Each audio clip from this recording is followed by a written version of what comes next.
The Hypocrisy of the Efem, from the book Surviving Fourth-Wave-Feminism, Chapter 5, points 61 to 80. Number 61. Protecting all vulnerable people from all potential offenders is both honourable and crucial in our society. That's why we must only focus on the female victims of male perpetrators.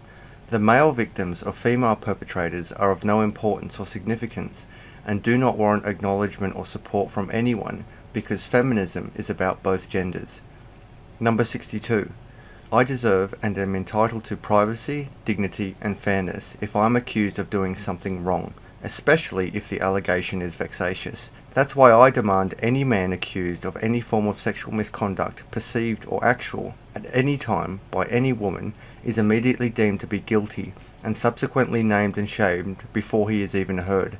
He should also lose his career permanently the same day the allegation is made, even if he has never met his accuser. This is how the law should protect everyone, and this is how the law should be about both genders.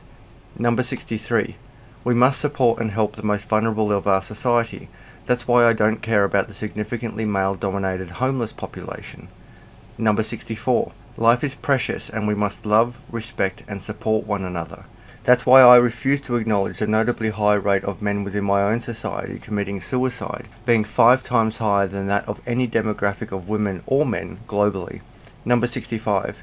Laws and policies that support everyone and are fair and safe to all are essential in a modern, cohesive, progressive and intelligent society.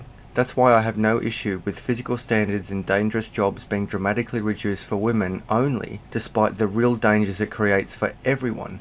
Number 66. All men are sleazy liars and cheats, whilst all women are loyal and innocent. That's why first world married women commit adultery at the same or higher rates of their male counterparts. It's also why up to 30% of the world's population is not related to the man they have been told is their father by their mother. Number 67. All men, and no women, are guilty of objectifying women's bodies. That's why countless straight, bi or gay women frequent strip clubs to look at naked women dancing. It's also why the majority of lesbian porn is actually watched by straight women. Number 68. Only men ever have sex on the brain, so cannot be trusted. Women rarely, if ever, think about sex. Most sex with a man is rape anyway, so none of us really want it. That's why the sex toy industry, dominated by the woman's demand and supply of her toys, continues to grow exponentially. It's also why romance novels and Sex in the City are so successful with women worldwide. It's also why the sale of handheld shower heads in the West have exploded in recent years. Number 69. No woman ever wants to be led or dominated by a man in the bedroom with or without consent. That's why countless records were broken by women when 50 Shades of Grey was published, and even more records were smashed by women forking over countless millions of dollars when the book was made into a film. Number 70. Feminism supports human rights which are fundamental to a fair, modern and inclusive society. That's why we must support women's rights, transgender rights, black rights and gay rights, whilst violently protesting any rights for men, especially the white ones.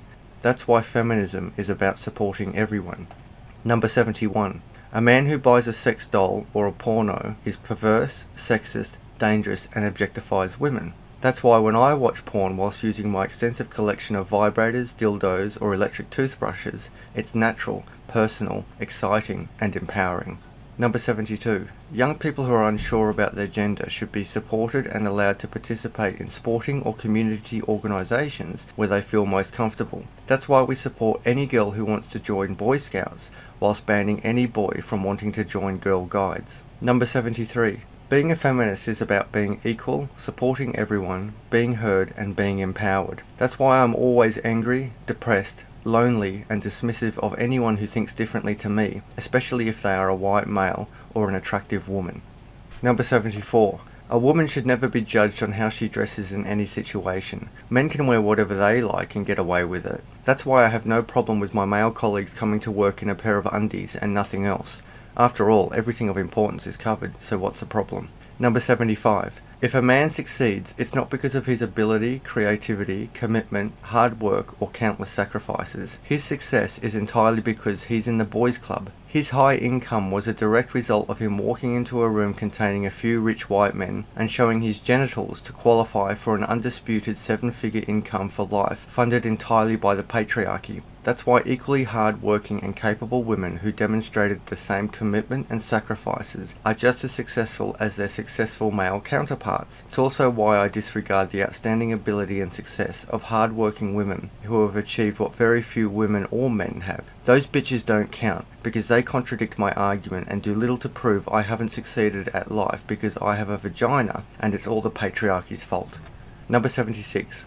All men are sexual predators after only one thing from all women. That's why I'm single, lonely, buy more and more vibrators, and haven't been approached by any man in any first world situation, excluding my Tinder account, for as long as I can remember. Number 77. A young boy is more vulnerable than an adult. That's why we must campaign to stop only violence against women, whilst completely ignoring single or married mothers who beat the crap out of their children regularly.